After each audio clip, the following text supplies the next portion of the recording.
The Philippines' evident risk to natural disasters is due to its location.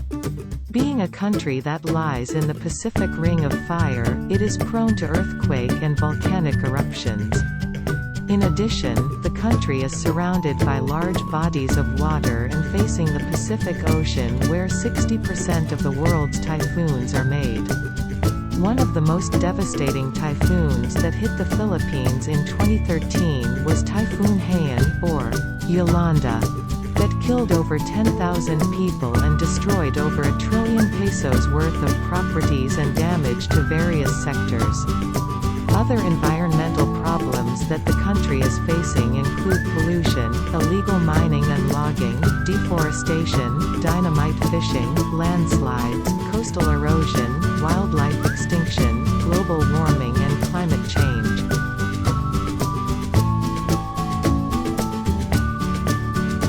Topic: Water pollution. Although water resources have become scarce in some regions and seasons, the Philippines as a whole has more than enough surface and groundwater.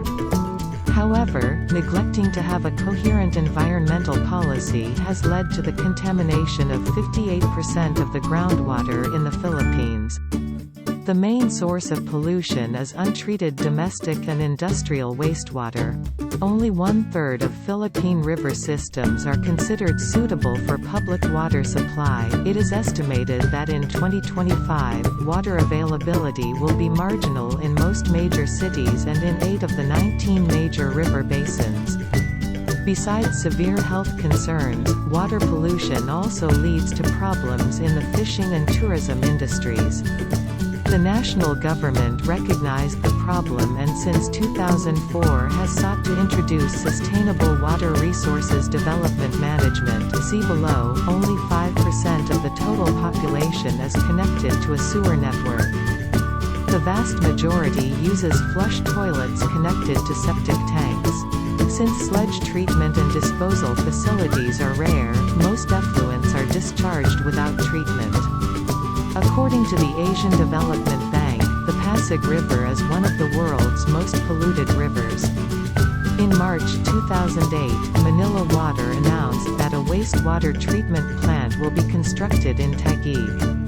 The first Philippine-constructed wetland serving about 700 households was completed in 2006 in a peri-urban area of Bayawan City, which has been used to resettle families that lived along the coast in informal settlements and had no access to safe water supply and sanitation facilities.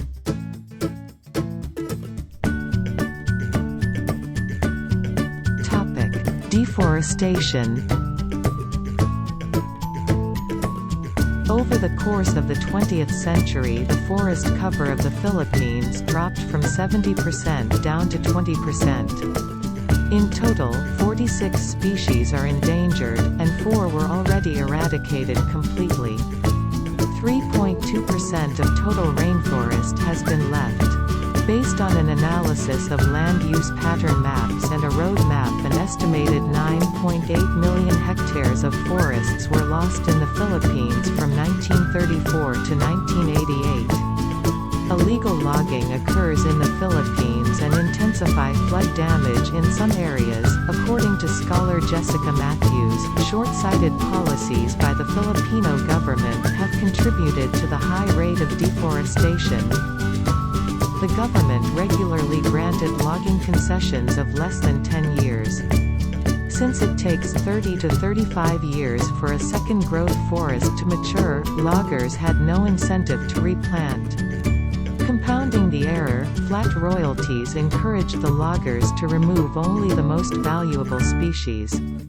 A horrendous 40% of the harvestable lumber never left the forests but, having been damaged in the logging, rotted or was burned in place. The unsurprising result of these and related policies is that out of 17 million hectares of closed forests that flourished early in the century, only 1.2 million remain today.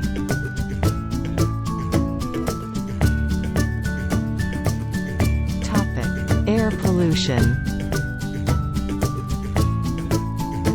Due to industrial waste and automobiles, Manila suffers from air pollution, affecting 98% of the population. Annually, the air pollution causes more than 4,000 deaths. Ermita is Manila's most air-polluted district due to open dump sites and industrial waste. According to a report in 2003, the Pasig River is one of the most polluted rivers in the world with 150 tons of domestic waste and 75 tons of industrial waste dumped daily.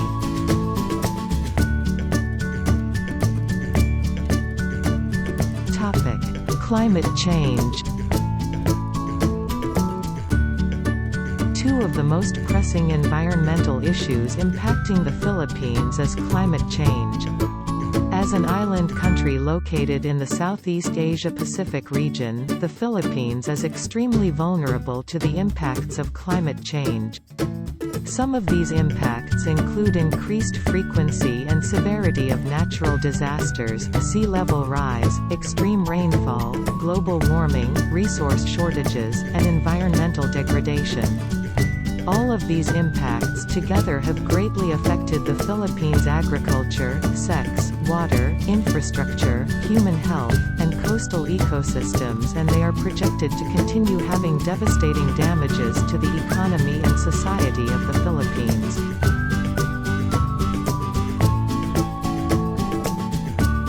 Topic: Impacts of global warming.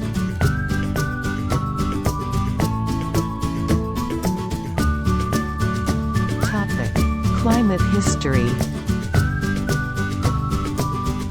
Due to its geographical location, climate, and topography, the Philippines is ranked third on the World Risk Index for highest disaster risk and exposure to natural disasters.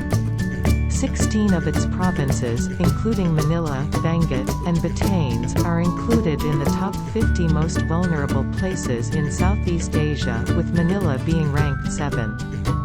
4 cities in the Philippines, Manila, San Jose, Roxas, and Cotabato, are included in the top 10 cities most vulnerable to sea level rise in the East Asia and Pacific region.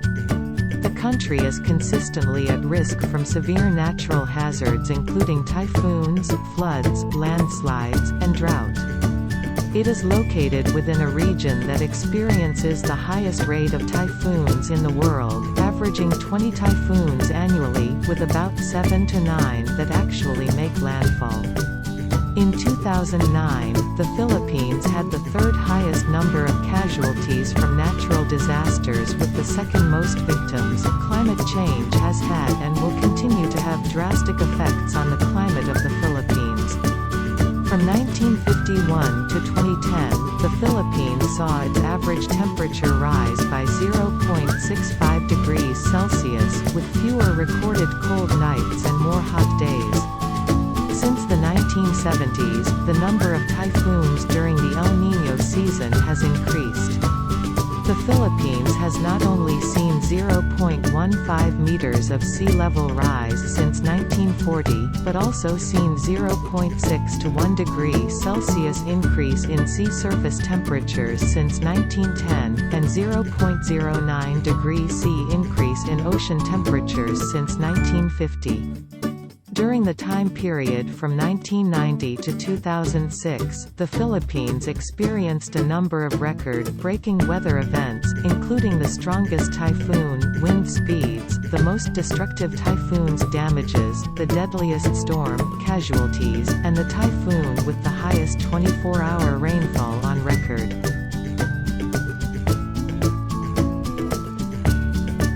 Topic: Super Typhoon Haiyan. Main article, Typhoon Haiyan. At 4:40 on November 8, 2013, Super Typhoon Haiyan, also known locally as Yolanda, made landfall in the Philippines in the Giwan municipality. The Category 5 typhoon continued to travel west, making landfall in several municipalities, and ultimately devastated enormous stretches of the Philippines islands of Samar, Leyte, Cebu, and the Visaya archipelago. Tied for being the strongest landfalling tropical typhoon on record, Typhoon Haiyan had wind speeds of over 300 km per hour, almost 190 miles per hour, which triggered major storm surges that wreaked havoc on many places in the country. Leaving over 6,300 dead, 28,688 injured, and 1,062 missing, Typhoon Haiyan is the deadliest typhoon on record in the Philippines. More than 16 million people were affected by the storm, suffering from the storm surge, flash floods, landslides, and extreme winds and rainfall that took lives, destroyed homes, and devastated many. Typhoon Haiyan crucially damaged over 1.1 million houses across the country and displaced over 4.1 million people. According to the NDRRMC, the storm cost the Philippines about $3.64 billion.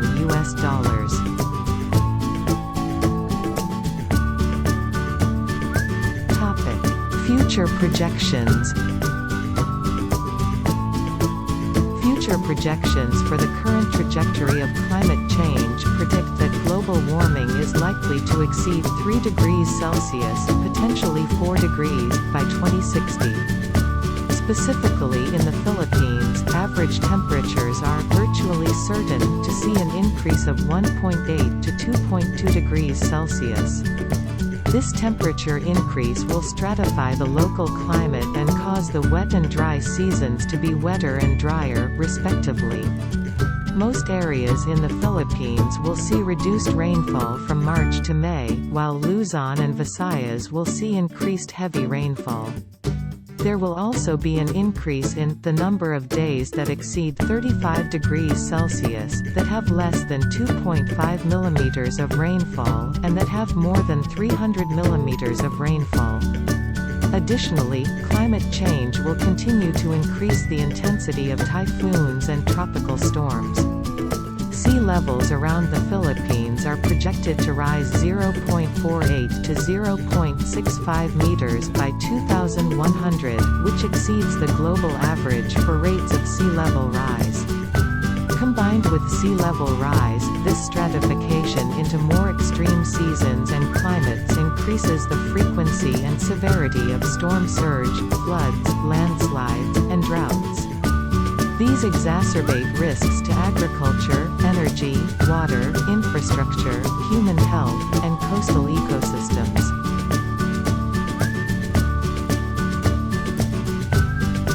Topic: Vulnerabilities of different sectors.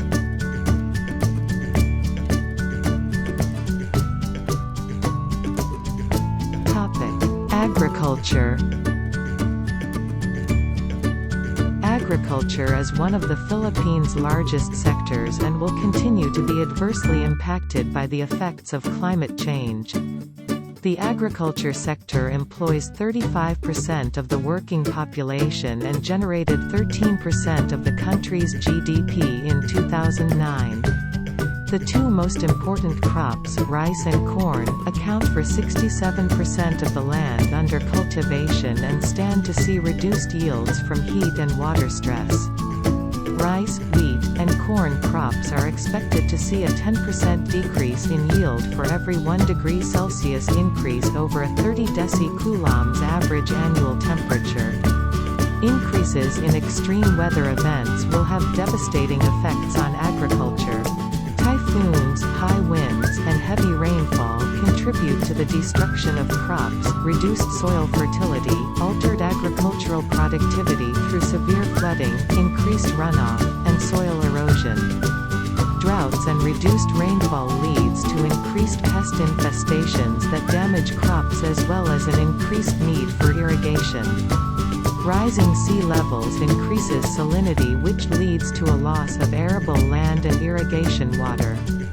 All of these factors contribute to higher prices of food and an increased demand for imports, which hurts the general economy as well as individual livelihoods. From 2006 to 2013, the Philippines experienced a total of 75 disasters that cost the agricultural sector $3.8 billion in loss and damages. Typhoon Haiyan alone cost the Philippines' agricultural sector an estimated $724 million after causing 1.1 million tons of crop loss and destroying 600,000 hectares of farmland. The agricultural sector is expected to see an estimated annual GDP loss of 2.2% by 2100 due to climate impacts on agriculture.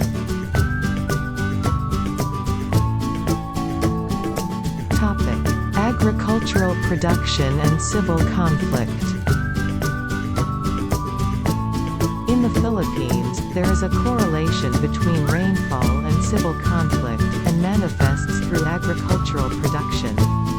The increased rainfall during the wet season in the Philippines is proven to be harmful to agriculture as it leads to flooding and/or waterlogging. This above-average rainfall is associated with more conflict-related incidents and casualties. The rainfall has a negative effect on rice, which is an important crop that a majority of the country depends on as both a food sources and employment.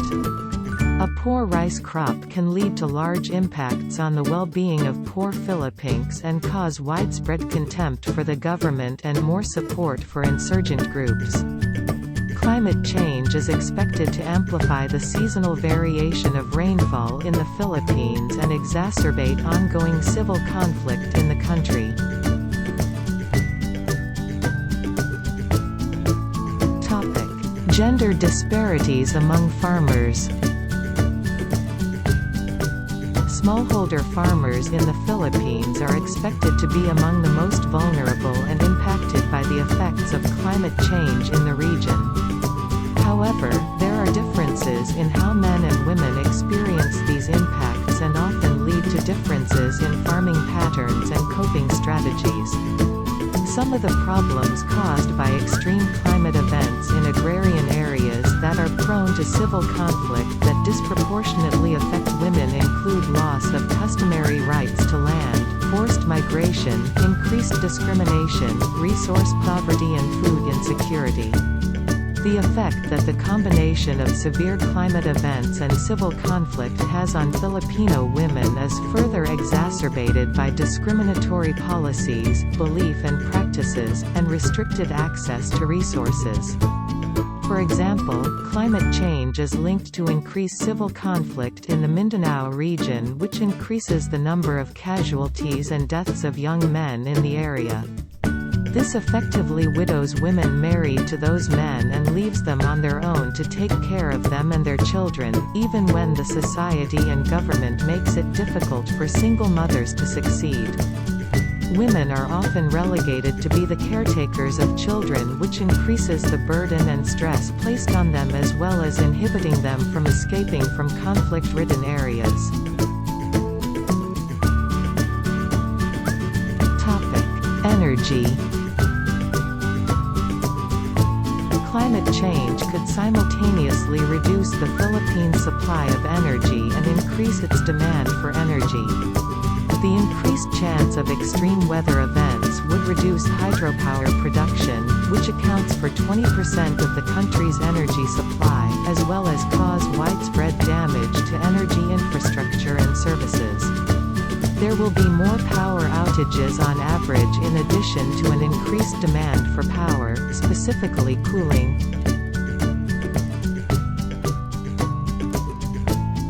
Topic: Water. Several factors of climate change are impacting the availability of water in the Philippines. The increasing number of intense droughts are reducing water levels and river flows and thus creating a shortage in water. The floods and landslides caused by extreme rainfall degrade watershed health and water quality by increasing runoff and erosion that increases sedimentation in reservoirs.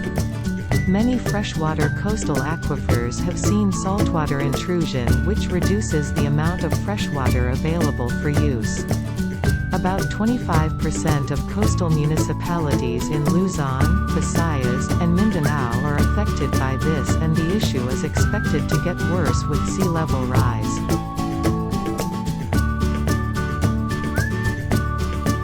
Topic: Infrastructure. Rising sea levels, heavy rainfall and flooding, and strong typhoons pose an enormous risk to the Philippines' infrastructure. 45% of Philippines' urban population lives in informal settlements with already weak infrastructure and are extremely vulnerable to flooding and typhoons. A giant storm would wreak havoc on these informal settlements and cause the deaths and displacement of millions of people who inhabit 25 different coastline cities. These natural disasters will also cause millions of dollars in damages to urban infrastructure like bridges and roads. In 2009, Tropical Storm Ketsana cost the Philippines $33 million to repair damaged roads and bridges.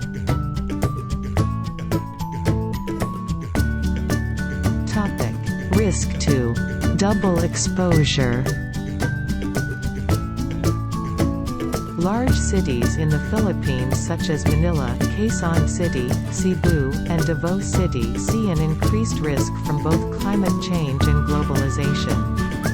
For example, in addition to being one of the world's most vulnerable cities to climate change due to geographical location, Manila has also been shaped by globalization and abides by many tenets of neoliberal urbanism, including a strong focus on private sector-led development, attracting global capital, market-oriented policies and decentralization. These cities experience challenges to their own climate resilience due to this double exposure to climate change and globalization, where many cities are most at risk to climate events in addition to having a large percentage of the population live in informal settlements with weak infrastructure. 4 million people, or about a third of Manila's population, lives in informal settlements, which puts them at higher risk and danger from tropical storms and flooding, and they often have fewer resources available to recover from damages caused by environmental hazards. Several factors and governments in the history of the Philippines has contributed to a large focus on urban development and its connection to globalized systems of material production and consumption. Spanish colonial rule from the 1500s to 1898, America's annexation from 1898 to 1946, Japanese occupation and bombing during World War LL, Ferdinand Marcos' authoritarian regime from 1965 till 1986, and more have all contributed to an urban development focused on globalization, market-oriented development, privatization, and decentralization.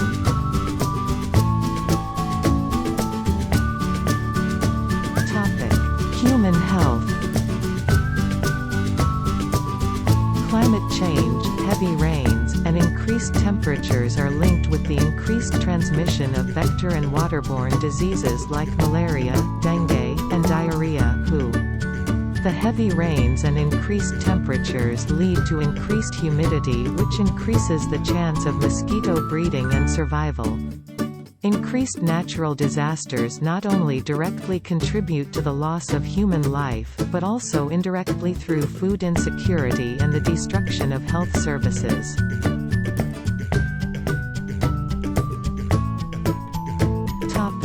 Coastal ecosystems and fisheries. Climate change and global warming and the rising amounts of CO2 in the atmosphere has contributed to ocean warming and ocean acidification. The ocean has acted as a carbon sink for Earth for millennia and is currently slowing the rate of global warming through the sequestration of carbon. This comes at a cost, however, as the oceans are becoming more and more acidic as they sequester more carbon dioxide. Ocean acidification has dire consequences as it causes coral bleaching and ultimately leads to the collapse of coral reefs, USAID. Rising sea levels cause increased salinity that can have damaging impacts on the country's extensive system of mangroves. Both coral reefs and mangroves help to reduce coastal erosion and supports water quality. This erosion from the loss of coral reefs and mangroves increase the chance of coastal flooding and the loss of land. Coral reefs and mangroves also act as important feeding and spawning areas for many fish species that many fisher folk depend on for survival. Over 60% of the coastal population depends on marine resources like coral reefs or mangroves for their contributions to fisheries, tourism, and storm protection.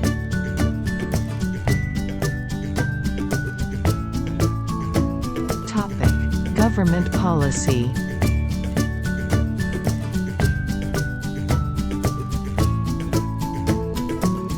Topic: Sustainable development. Recognizing the need to tackle the environment issues as well as the need to sustain development and growth, the Philippines came up with the Sustainable Development Strategy. The Nation for the Sustainable Development Strategy includes assimilating environmental considerations in administration, apposite pricing of natural resources, conservation of biodiversity, rehabilitation of ecosystems, control of population growth and human resources development, inducing growth in rural areas, promotion of environmental education, strengthening citizens' participation, and promoting small to medium-sized enterprises and sustainable agricultural and forestry practices. One of the initiatives signed in part of the strategy was the 1992 Earth Summit. Upon signing the 1992 Earth Summit, the government of Philippines has been constantly looking into many different initiatives to improve the environmental aspects of the country.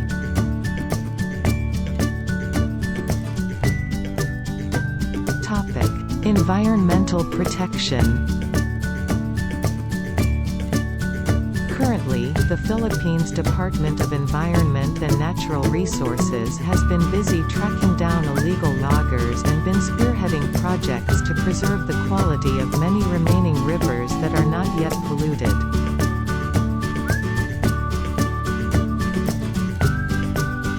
Topic: See also: Pollution of the Pasig River, Anti-nuclear movement in the Philippines, Green politics in the Philippines, Ecoregions in the Philippines, List of protected areas of the Filipino species, Wildlife of the Philippines, List of threatened species of the Philippines.